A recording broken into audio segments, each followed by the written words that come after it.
Bonjour à tous, bienvenue dans une nouvelle vidéo dont le sujet principal sera donc ce bananier que vous voyez en arrière-plan. En attendant, on va remonter ensemble la ligne des agrumes pour faire un point à ces, on va dire, 2/3 de saison, puisqu'il reste à peu près 1 mois et demi de croissance et de fleurs. Ben oui, ça peut paraître étonnant, mais certains refleurissent maintenant, notamment les 4 saisons, les citronniers 4 saisons.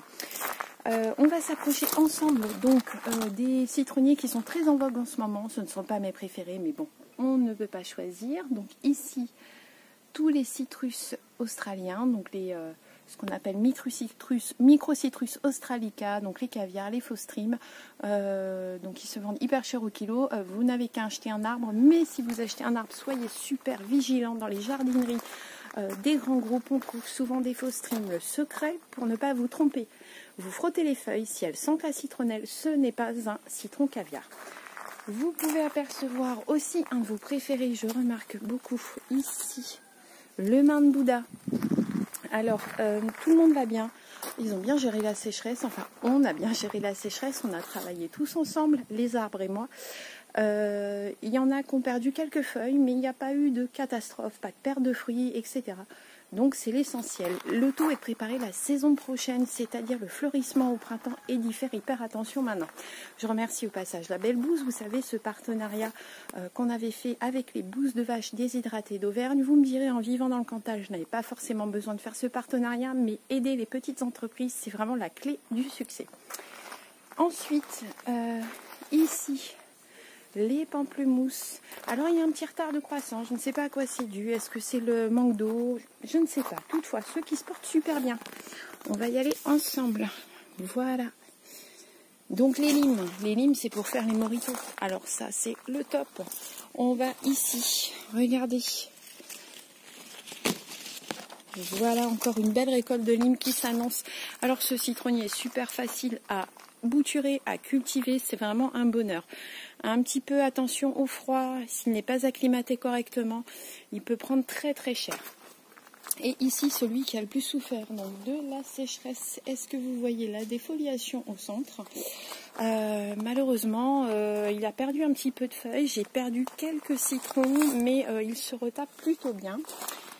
Derrière moi, on arrive au sujet de la vidéo. Excusez-moi pour la transition. Alors, j'ai reçu beaucoup de commentaires sur Facebook et Instagram, donc Aurélie Jardine ou le Jardin d'Aurélie sur Facebook. Donc comme vous pouvez le voir, il se porte à merveille. Et on parle de quoi? On parle d'un musabajou. Alors c'est un fruitier, un bananier non comestible effectivement, mais plutôt décoratif. Et comme vous pouvez le voir, celui-ci a 2 ans. J'ai donc à présent 5 repousses de bananier autour de son pied. Le plus grand de ses bébés, je ne sais pas si vous voyez, attendez. Le voilà, rejoint quasiment son papa.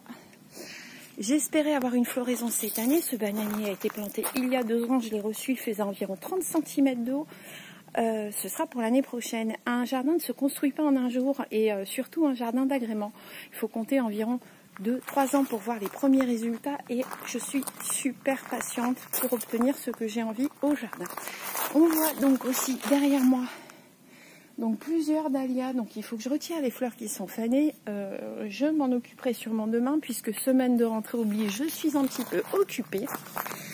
Et ensuite, je vous invite à me suivre. Donc là, une petite mare qui nous permet d'abreuver les insectes et d'y mettre quelques poissons. Est-ce qu'on le voit ici? Le voilà. Le fameux Musa d'Adjao, donc un bananier qui normalement est comestible et résistant au froid. Donc je l'ai mis en pleine terre cette année. Il n'est pas très haut parce que il a eu un peu de mal à démarrer. Effectivement, il ne faut pas oublier qu'en montagne, on a et l'altitude qui se cumule et les nuits fraîches. Là maintenant, la suite pour lui va être d'attendre, de finir la saison tranquillement. Et puis nous allons lui construire un espèce de rond en grillage autour de lui. Et à l'aide des marronniers qui sont là, les voilà, tout le monde est pote au jardin, on va le pailler. Alors du coup on ne le paille pas, on le marronne. Mais on va complètement l'entourer de paille, puis le protéger de la pluie et on verra l'hiver prochain. Donc vous pouvez voir les premiers résultats qui sont là. Quand on me disait Tu es une folle de cultiver des plantes exotiques dans le Cantal, la preuve en image. Alors je n'ai pas que ça, j'ai d'autres petites surprises, mais la vidéo du jour était pour ça. Donc je m'adresse surtout à mon amie Chris, qui j'espère la regardera. Ne désespère pas, je n'ai pas arrosé de l'été. Alors je te montre le petit secret aussi. J'ai oublié de vous parler de ça. Ça, alors c'est pas du BRF, hein, c'est juste du bois de marronnier que nous avons broyé.